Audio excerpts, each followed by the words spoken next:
এখানে হয় না কোনো লাশের গল্প ফাঁস, এখানে হয় লাশের সর্বনাশ।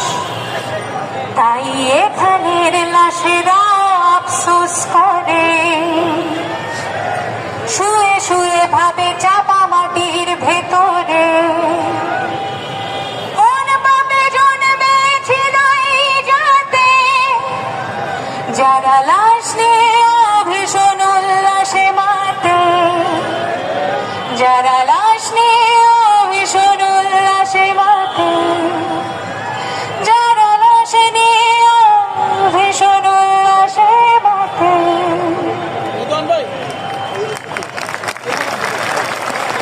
আচ্ছা, এটা লাশের গল্প ছিল। আরেকটা পছন্দের গান ছিল, সেটাও গাইছে, সেটা বাংলাদেশ নিয়ে।